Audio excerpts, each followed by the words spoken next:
नमस्कार दोस्तों, स्वागत है आपका हमारे YouTube चैनल जीके ट्रैकर पे।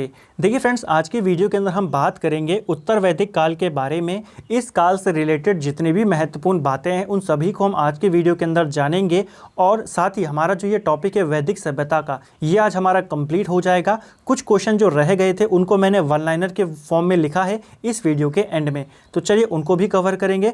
आज की वीडियो को शुरू करते हैं। और जो भी लोग अभी तक जिन्होंने पहले के वीडियो नहीं देखे हैं हमारे ऋग्वैदिक काल और वैदिक सभ्यता के, तो आप पहले उनको देखें, फिर आपको ये वीडियो ज़्यादा अच्छे से समझ में आएगा। चलिए वीडियो स्टार्ट करते हैं। सबसे पहले उत्तर वैदिक काल का जो टाइम पीरियड था ये था 1000 BC से लेकर 600 BC तक। तो कई बार सीधा एग्जाम के अंदर आपको टाइम पीरियड ही पूछ लिया जाता है कि इस काल का अवधि क्या थी, तो आपको ये याद रखना है 1000 BC से लेकर 600 BC तक। अब हम इनके बात करेंगे राजनीतिक जीवन के बारे में सबसे पहले, इसके बाद इनका सामाजिक जीवन देखेंगे, फिर आर्थिक जीवन, फिर धार्मिक जीवन और फिर कुछ वन लाइनर। देखिए, इनके हम राजनीतिक जीवन की बात करें तो उत्तर वैदिक काल में जो जन कहलाते थे, ऋग्वैदिक काल के अंदर जो जन कहलाते थे उनको उत्तर वैदिक काल में जनपद, ये इनका नाम हो गया। देखिए, हमने ऋग्वैदिक काल के अंदर पढ़ा था कि जो आर्य लोग थे ये कबीलों में निवास करते थे और इनके कबीलों को जन भी कहा जाता था। उत्तर वैदिक काल के अंदर इनका आकार बढ़ा और ये क्या कहलाने लगे? जनपद कहलाने लगे। बाद में यही जनपद महाजनपद कहलाए। राजा की शक्ति में वृद्धि हो गई, सभा व समिति का महत्व कम हो गया। देखिए, उत्तर वैदिक काल में आर्यों की जो आर्थिक स्थिति थी वो काफ़ी अच्छी हो चुकी थी। यहाँ पे क्यों हुई उसके बारे में आगे बात करेंगे जब आर्थिक जीवन पढ़ेंगे। अभी आपको बस इतना ध्यान रखना है कि आर्थिक स्थिति काफ़ी अच्छी होने के कारण राजा की शक्ति में काफ़ी ज़्यादा वृद्धि हुई और जैसे ही राजा ताकतवर हुआ, जो अन्य संस्थाएं थीं जैसे विधत थी, सभा थी, समिति थी, इन संस्थाओं का जो महत्व था वो काफ़ी कम हो गया। तो ये दूसरी बात आपको याद रखनी है, ठीक है। तीसरी बात जो उत्तर वैदिक काल के अंदर हुई, राजा का जो पद था वो वंशानुगत हो गया। देखिए, ऋग्वैदिक काल के अंदर राजा उतना शक्तिशाली था नहीं, राजा का जो चयन होता था वो इन संस्थाओं के द्वारा ही होता था। लेकिन उत्तर वैदिक काल में आर्थिक स्थिति अच्छी हुई, राजा शक्तिशाली हुआ और जो राजा का पद था ये वंशानुगत हो गया। तो प्रश्न बन सकता है किस काल में हुआ है? उत्तर वैदिक काल में हुआ है। अब बात करेंगे इनके सामाजिक जीवन के बारे में उत्तर वैदिक काल का। देखिए, उत्तर वैदिक काल और ऋग्वैदिक काल के बीच का जो सबसे बड़ा डिफरेंस आया वो ये डिफरेंस आया कि जो वर्ण व्यवस्था थी उत्तर वैदिक काल के अंदर ये जन्म पर आधारित हो गई। यानी कि जन्म से ही आपका वर्ण पहले से ही निश्चित होता था, जिस वर्ण में आपका जन्म हुआ है वही वर्ण आपके आजीवन रहेगा। जबकि ऋग्वैदिक काल में जो वर्ण व्यवस्था थी ये कर्म के ऊपर डिपेंड थी, यानी कि व्यवसाय के ऊपर आधारित थी। तो सबसे बड़ा अंतर तो यही है कि वर्ण व्यवस्था किस पर आधारित थी? जन्म पर आधारित थी उत्तर वैदिक काल में, ठीक है। कौन कौन से वर्ण थे? ब्राह्मण, क्षत्रिय, वैश्य और शूद्र, वही वर्ण थे लगभग। लेकिन ये जो वर्गीकरण था ये जन्म के आधार पर था, व्यवसाय के आधार पर नहीं था। अगला जो इंपॉर्टेंट पॉइंट आया इनके सामाजिक जीवन के अंदर वो आया गोत्र शब्द की उत्पत्ति। देखिए, गोत्र शब्द या गोत्र नामक संस्था, इसका जो स्थापना हुआ या इसका जो गठन हुआ, इसका जो स्थापित हुआ, ये स्थापित हुई उत्तर वैदिक काल के अंदर। देखिए, उस समय जो आर्य थे इनका जो प्रमुख विषय था, इनका जो प्रमुख व्यवसाय था वो क्या था? पशुपालन था। गायों को ये बहुत मानते थे और जिस बाड़े के अंदर ये गाय को रखते थे उसे गोष्ठ कहा जाता था, ठीक है। और उसी गोष्ठ से रिलेटेड पूरा कबीला होता था। एक तरीके से आप मान सकते हो कि पूरे कबीले के लोग हैं जिसके अंदर ये अपने जानवरों को रखते थे, अपने गायों को रखते थे, उसी को गोष्ठ कहते थे। वहीं से एक शब्द निकला गोत्र शब्द, ठीक है। अलग अलग गोष्ठ होते थे, जैसे कुछ लोगों का एक हो गया, कुछ दूसरे लोगों का दूसरा गोष्ठ हो गया, तो यहीं से गोत्र शब्द निकला। और उस समय भी एक गोत्र के अंदर जितने भी लोग रहते हैं यहाँ पे आपस में विवाह करना मना था, उसके ऊपर पाबंदी थी। तो वही प्रथा यहाँ पे शुरू हुई, ठीक है, जो आज भी लागू है कि एक ही गोत्र में शादी नहीं होती है। तो ये जो शब्द है और ये जो प्रथा है ये कहाँ से निकल के आई? उत्तर वैदिक काल से ही निकल के आई। तो अगर आपको प्रश्न बने गोत्र नामक संस्था का गठन कब हुआ, तो ये उत्तर वैदिक काल में हुआ, ठीक है। या गोत्र शब्द की उत्पत्ति कहाँ हुई? ये भी उत्तर वैदिक काल में हुई। अगला जो महत्वपूर्ण परिवर्तन आया सामाजिक जीवन के अंदर इनके, वो आया आश्रम व्यवस्था की शुरुआत। आश्रम व्यवस्था की शुरुआत कब हुई? यह भी उत्तर वैदिक काल में हुई। कौन कौन से आश्रम हैं उनके बारे में देखते हैं। देखिए 4 आश्रमों के बारे में बताया गया। पहले ब्रह्मचार्य, गृहस्थ, वानप्रस्थ और सन्यासी। पहला जो है ब्रह्मचार्य, इसके अंदर है कि आपको शिक्षा ग्रहण करनी है, ठीक है, शुरुआत से लेकर आपके जो 25 वर्ष तक के हैं। तो पहला जो चरण हुआ वो हुआ ब्रह्मचार्य। उसके बाद गृहस्थ जीवन, जहाँ पे आपको अपना परिवार बनाना है, आपको समाज में योगदान देना है, तो वहाँ पे हुआ गृहस्थ जीवन। एक चीज़ याद रखना, गृहस्थ जीवन को ही श्रेष्ठ जो आश्रम है वो चरण यहाँ पे माना गया है। अगर आपको पूछेगा चारों आश्रमों में सर्वश्रेष्ठ किसे माना गया है, गृहस्थ जीवन को ही माना गया है, ठीक है। इसके बाद वानप्रस्थ और फिर सन्यासी। वानप्रस्थ में क्या होगा कि आप अपना गृहस्थ जीवन छोड़कर वानप्रस्थ यानी कि वनों की ओर प्रस्थान करें और वहाँ पे जाके जो बच्चे उस समय अपना ब्रह्मचार्य जीवन जी रहे हैं उनको शिक्षा दें। ये हो गया वानप्रस्थ। और उसके बाद आता है सन्यासी, यानी कि आप सन्यास ले लें, एक जगह पर जाकर बैठें, अपना ईश्वर की उसमें प्रार्थना करें उनके और अपनी मृत्यु का इंतजार करें। तो ये हो गया सन्यास, ठीक है। तो चारों आश्रमों का उल्लेख कहाँ किया गया है? आश्रम व्यवस्था शुरू हुई उत्तर वैदिक काल में। अब इनसे रिलेटेड 2 बातें हैं। देखिए आश्रम व्यवस्था का सर्वप्रथम उल्लेख ये कहाँ किया गया है? तो ये सबसे पहला उल्लेख किया गया है छांदोग्य उपनिषद के अंदर। इंपॉर्टेंट, देखिए दोनों बातें हैं, याद रखना। अगर पूछेगा आश्रम व्यवस्था का सबसे पहला उल्लेख कहाँ किया गया है? छांदोग्य उपनिषद के अंदर। और दूसरा पॉइंट है चारों आश्रमों का उल्लेख किस में किया गया है? ये जवालो उपनिषद के अंदर किया गया है। देखिए प्रारंभ में केवल 3 ही आश्रम थे, ब्रह्मचार्य, गृहस्थ और वानप्रस्थ। सन्यासी जो आश्रम है इसको बाद में जोड़ा गया, तो इसीलिए ये इंपॉर्टेंट है। देखिए शुरुआत में यानी कि जो आश्रम व्यवस्था है कि 4 आश्रम होने चाहिए या 3 आश्रम होने चाहिए, वो वर्णन किया गया छांदोग्य में, लेकिन चारों का वर्णन किया गया है जवालो उपनिषद के अंदर, ठीक है। इसके बाद और क्या चेंजेस आए यहाँ पर? देखिए हमने पढ़ा था ऋग्वैदिक काल के अंदर जो स्त्रियां थी, जो महिलाएं थी, उनकी स्थिति काफ़ी अच्छी थी, लेकिन उत्तर वैदिक काल में जो महिलाओं की स्थिति थी वो काफ़ी गिरनी शुरू हो गई थी, ठीक है। दहेज प्रथा और प्रदा प्रथा का यहाँ पे चलन था, क्योंकि आर्थिक स्थिति थोड़ी संपन्न हो गई थी आर्यों की, इसीलिए सारी कुप्रथाएं भी यहाँ पे चलने लगी। अभी आगे इसके बारे में बात करेंगे, ठीक है। तो दहेज प्रथा का प्रचलन यहाँ पे चलने लगा था। स्त्रियों को दुख का कारण बताया गया है किस ग्रंथ के अंदर? तो ऐत्रेय ब्राह्मण में स्त्रियों को दुख का कारण बताया गया है। इसके अलावा एक और ग्रंथ है मैत्रेय संहिता। तो मैत्रेय संहिता में स्त्रियों को पुरुष का तीसरा मुख्य दोष बताया गया है, ठीक है। तो ये भी आपको याद रखना है किस संहिता के अंदर, किस ग्रंथ के अंदर महिलाओं को पुरुषों का तीसरा मुख्य दोष बताया गया है, वो है मैत्रेय संहिता। अन्य 2 कौन कौन से हैं? तो पहले नंबर पे जुआ और फिर शराब, और उसके बाद बताया गया कि स्त्रियां। तीसरा जो पॉइंट है ये थोड़ा सा अच्छा पॉइंट था इसके अंदर महिलाओं के लिए कि पत्नी को अर्धांगिनी कहा जाता है। किस ग्रंथ में इसका उल्लेख मिलता है? तो किस ग्रंथ में पत्नी को अर्धांगिनी कहा गया है? ये शतपथ ब्राह्मण में कहा गया है, ठीक है। देखिए ये जो ब्राह्मण ग्रंथ हैं, ये जो उपनिषद हैं और बाकी जो हमारे अन्य वेद हैं, ये सभी की रचना कहाँ होती है? उत्तर वैदिक काल में होती है, ठीक है। तो ये सारी चीज़ें आपको याद रखनी है। चलें अगला, अब हम बात करते हैं इनके आर्थिक जीवन की, जो कि सबसे ज़्यादा इंपॉर्टेंट है उत्तर वैदिक काल का। इसी के कारण इनकी सामाजिक स्थिति में परिवर्तन आया, इसी के कारण इनके राजनीतिक स्थिति में परिवर्तन आया, और इसी के कारण इनकी धार्मिक स्थिति में भी परिवर्तन आया। क्यों आया? देखिए आर्यों ने लोहे की खोज करी थी, ये आपको पता है, लेकिन कब करी थी? उत्तर वैदिक काल में, ठीक है। ऋग्वैदिक काल में नहीं हुई थी लोहे की खोज, ऋग्वैदिक काल में तांबा ही चलता था। उत्तर वैदिक काल में लगभग 1000 ईसा पूर्व, जहाँ से उत्तर वैदिक काल शुरू होता है, शुरुआत में इसकी खोज हो गई, लोहे की खोज। और हो सकता है लोहे की खोज के कारण ही जो दोनों में डिफरेंस आया, इसी के कारण हम इन दोनों को अलग अलग पढ़ते हैं। तो लोहे की खोज हुई, लोहे को इन्होंने श्याम अयस या कृष्ण अयस कहा। लोहे की खोज होने के कारण इनके पास औजार आने लगे कृषि के लिए, और अच्छे अच्छे इनके पास हथियार आ गए। तो इनका जो प्रमुख व्यवसाय था वो पहले पशुपालन था, लेकिन अब ये कृषि के ऊपर ज़्यादा ध्यान देने लगे, क्योंकि इनके पास अच्छे औजार आ गए थे। आप कृषि के लिए अच्छे अच्छे हथियार बना सकते थे, तो आपको ध्यान रखना है, ठीक है। तो उत्तर वैदिक काल में लोहे की खोज के कारण इनका मुख्य व्यवसाय क्या बन गया? कृषि बन गया। कृषि बन गया तो फिर इन्होंने क्या करा? अन्न उगाना शुरू करा। अन्न जब उगने लगा तो फिर इन्होंने उसका एक्सपोर्ट करना शुरू कर दिया, व्यापार बढ़ने लगा। व्यापार बढ़ने से इनकी जो आर्थिक स्थिति थी वो काफ़ी ज़्यादा मजबूत होने लगी, लोगों के पास पैसा आने लगा, और यही मुख्य कारण बना ऋग्वैदिक काल और उत्तर वैदिक काल में डिफरेंस का, ठीक है। हल को ये क्या कहते थे? हल को ये लांगल कहते थे, और जो हल रेखा होती थी उसे ये सीता शब्द से डिनोट करते थे। इसके अलावा 24 बैलों के हल का उल्लेख मिलता है किसके अंदर? तो एक 24 बैलों वाले हल का उल्लेख मिलता है, जिस हल को 24 बैल जो है वो खींच रहे हैं। तो किस में मिलता है इसका उल्लेख? काठक संहिता में इसका उल्लेख मिलता है।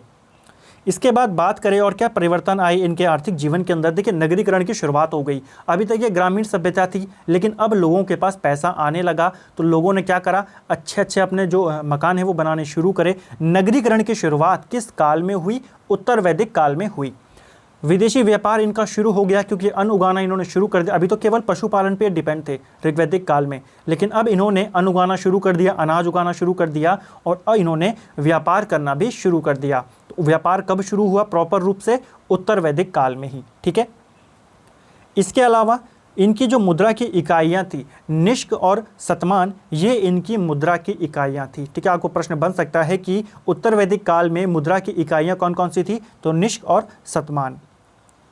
अगला जो परिवर्तन आया, कर लगाने की व्यवस्था। देखिए, कर जो था ये ऋग्वैदिक काल में भी था। बलि नाम का जो कर था ये ऋग्वैदिक काल में भी था, लेकिन ये परमानेंट नहीं था। ये किसी के ऊपर ज़बरदस्ती थोपा नहीं गया था, क्योंकि लोगों के पास खुद पैसा नहीं था। लेकिन उत्तर वैदिक काल के अंदर लोहे की खोज हुई, इसके बाद इनकी आर्थिक स्थिति अच्छी हुई, लोगों पे पैसा आना शुरू हुआ, तो राजा ने लोगों पे कर लगाने शुरू कर दिया, और इसको कहा जाने लगा बलि। तो आपको प्रश्न बनेगा अगर कि राजा द्वारा या कर लगाने की व्यवस्था कब से शुरू हुई? उत्तर वैदिक काल से। ये परमानेंट होता था, ये सबको देना होता था, आय का 16वां भाग देना होता था, और इसी के कारण राजा की आर्थिक स्थिति मजबूत होती गई, जैसा हमने ऊपर पढ़ा, और फिर राजा की जो शक्तियां थी उसमें वृद्धि हो गई। तो कर लगाया गया कब? उत्तर वैदिक काल में। कर का नाम था बलि। कई बार प्रश्न बनता है कि उत्तर वैदिक काल में राजा अपनी प्रजा से जो कर लेता था उसे क्या कहा जाता था? बलि कहा जाता था। अब बात करते हैं धार्मिक जीवन की। देखिए, इनकी आर्थिक स्थिति ने इनके धार्मिक जीवन को भी प्रभावित किया। कैसे किया? देखिए, हमने बात करी ऋग्वैदिक काल के अंदर कि जो आर्य थे ये प्रकृति के पूजा थे, प्राकृतिक पूजा थे, ये उसकी पूजा करते थे प्रकृति की। लेकिन अब इन्होंने क्या करना शुरू कर दिया? मूर्ति पूजा शुरू कर दी। तो मूर्ति पूजा की शुरुआत किस काल में हुई? ये भी उत्तर वैदिक काल में शुरू हुई, क्योंकि इनके पास पैसा आ गया। अब पहले तो पैसा था नहीं, प्रकृति की पूजा करना सस्ता भी पड़ता है। ठीक है, इनके जो प्रिय देवता बने वो बने प्रजापति। पहले इंद्र थे, लेकिन अब कौन हो गए? प्रजापति इनके प्रमुख देवता हो गए। इनको क्या माना जाता था? इनको सृजन का देवता माना जाता था। ठीक है, अन्य देवताओं में कौन कौन प्रमुख थे देख लेते हैं। पोषण और रक्षक माना जाता था विष्णु को। पशुओं के देवता के रूप में अब रुद्र यहाँ पे लोकप्रिय हुए। जल के देवता वरुण ही रहे, और शूद्रों के देवता माने गए पूषण। तो ये आपको याद रखना है, ये इनके प्रमुख देवता थे। ठीक है, उस समय एक और चीज़ जो इनके धार्मिक जीवन के अंदर परिवर्तन लेकर आया, वो आया राजा के राज्याभिषेक के समय यज्ञ यहाँ पे इन्होंने करने शुरू कर दिए। देखिए, ऋग्वेद के अंदर, ऋग्वैदिक काल के अंदर किसी भी यज्ञ के बारे में उल्लेख नहीं मिलता है, लेकिन जब यजुर्वेद की रचना हुई, क्योंकि यज्ञ, कर्मकांड, इनसे जो रिलेटेड जानकारी है वो हमें कहाँ से मिलती है? यजुर्वेद से मिलती है। और जब उसकी रचना हो गई तो यज्ञों का प्रचलन शुरू हो गया, क्योंकि लोगों के पास पैसे थे। हर वर्ग, जो 4 वर्ण थे, ब्राह्मण, शूद्र, क्षत्रिय और वैश्य, इन्होंने अपने आप को सर्वश्रेष्ठ साबित करने के लिए पैसे खर्च करने शुरू करे। ब्राह्मणों ने क्षत्रियों को कहा कि आप पूजा कराएं, आप हवन कराएं, ये कराएं, सारी चीज़ें जो आज भी होता है। तो उन चीज़ों के कारण ये चीज़ें प्रचलित होने लगी। ठीक है, तो राज्याभिषेक के समय कौन सा यज्ञ होता था? राजसूय यज्ञ। तो आपको प्रश्न बन सकता है कि उत्तर वैदिक काल में राजा के राज्याभिषेक के समय कौन सा यज्ञ होता था?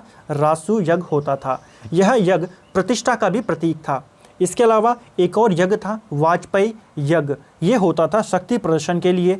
एक होता था अश्वमेध यज्ञ, ये होता था राज्य विस्तार के लिए। तो ये अलग अलग यज्ञ थे जो कि इंपॉर्टेंट है, आपको याद रखना है कौन सा यज्ञ किसके लिए होता था। ठीक है, इसके बाद हम बात करें कर्म कांडों की आलोचना की गई है किसके अंदर। तो देखिए, ये सारे काम हैं जो ऊपर यज्ञों के बारे में या पूजा के बारे में, मूर्ति पूजा के बारे में जो प्रोसेस यहाँ पे बनाने शुरू करे लोगों ने, इनकी आलोचना की गई उपनिषदों के अंदर। ठीक है, तो प्रश्न बन सकता है कर्म कांडों की आलोचना या जो ये पूजा के अलग अलग तरीके यहाँ पे विकसित होने लगे थे उत्तर वैदिक काल के अंदर, इनकी आलोचना किस में की गई है?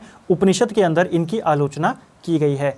उपनिषद का अर्थ होता है समीप बैठना, गुरु के समीप बैठकर ज्ञान को प्राप्त करना, इसी को कहा जाता है उपनिषद। ठीक है, इनकी संख्या कितनी है? 108 उपनिषद इनकी संख्या है। चले, इनकी रचना कब हुई? तो देखिए, जब वैदिक काल, उत्तर वैदिक काल भी अपने समाप्ति की ओर था, तब उपनिषदों की रचना हुई, यानी कि उत्तर वैदिक काल में इनकी रचना हुई। ठीक है, और देखिए बाद में इन्हीं के जो ये आलोचना की गई है कर्म कांडों की या जो पूजा की जो नई नई पद्धतियाँ यहाँ पर विकसित होने लगी, प्रकृति की पूजा थोड़ी साइड हो गई और अन्य अन्य मूर्ति पूजा यहाँ पर शुरू हो गई, इन्हीं चीज़ों से परेशान होकर बाद में जो बौद्ध धर्म और जैन धर्म फिर इतने विकसित होने लगे। क्योंकि देखिए जो टाइम पीरियड है 600 BC पूर्व आपके यहाँ पे उत्तर वैदिक काल समाप्त होता है और उसके बाद महात्मा बुद्ध का जन्म होता है 563 BC में और महावीर स्वामी का जन्म होता है 540 BC में। तो इसी चीज़ों से परेशान होकर आप मान सकते हो कि इन्होंने फिर नए धर्म की ओर अपना रुख किया। ठीक है, एक और चीज, वेद और ब्राह्मण विरोधी धार्मिक अध्यापकों को क्या कहा जाता था उत्तर वैदिक काल के अंदर? तो वैसे अध्यापक जो वेद और ब्राह्मणों का विरोध करते थे उन्हें श्रमण कहा जाता था। इंपॉर्टेंट पॉइंट है, याद रखेंगे। चलें अब बात करते हैं कुछ महत्वपूर्ण वन लाइनर की। देखिए सबसे पहला वन लाइनर है, वैदिक साहित्य में ऋग्वेद के बाद किसका स्थान आता है? देखिए हमने इसको कल भी पढ़ा और परसों भी पढ़ा, दोनों दिन हमने इस क्वेश्चन को पढ़ा है, बहुत ही इंपॉर्टेंट है। इसका स्थान आता है शतपथ ब्राह्मण का। इससे रिलेटेड कुछ और बातें हैं, इनको देखते हैं। देखिए शतपथ ब्राह्मण हमारे लिए बहुत इंपॉर्टेंट है। इसके अंदर क्या क्या वर्णन किया गया है उन सारी चीज़ों को देखते हैं। सबसे पहले पूर्व जन्म का सिद्धांत किस ब्राह्मण ग्रंथ में है? ये शतपथ ब्राह्मण में, यानी कि पूर्व जन्म का सर्वप्रथम उल्लेख कहाँ हुआ है? शतपथ ब्राह्मण में। राजा के निर्वाचन की चर्चा कहाँ पर की गई है कि राजा का निर्वाचन किस तरीके से होगा? ये भी शतपथ ब्राह्मण में किया गया है। ठीक है, कृषि की समस्त प्रक्रिया का जो उल्लेख किया गया है, वर्णन किया गया है, ये भी किस ग्रंथ में किया गया है? शतपथ ब्राह्मण में किया गया है। तो पर आपको प्रश्न बन सकता है एग्जाम के अंदर कि कृषि की समस्त प्रक्रिया का वर्णन ग्रंथ में किया गया है? शतपथ ब्राह्मण में।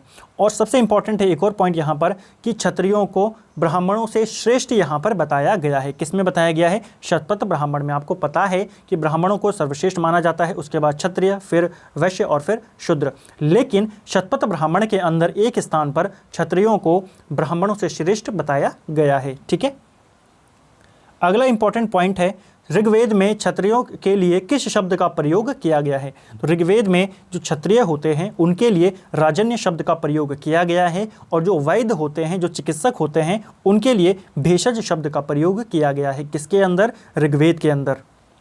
अगला है सत्यमेव जयते लिया गया है। देखिए जो आदर्श वाक्य है भारत का सत्यमेव जयते, ये लिया गया है मुंडको उपनिषद से और इसी उपनिषद के अंदर यज्ञ की तुलना फूटी हुई नाव से की गई है। दोनों बातें याद रखनी है। पहला जो भारत का आदर्श वाक्य है सत्यमेव जयते, ये कहाँ से लिया गया है? मुंडको उपनिषद से। ठीक है, और इसी उपनिषद के अंदर यज्ञ की तुलना फूटी हुई नाव से की गई है।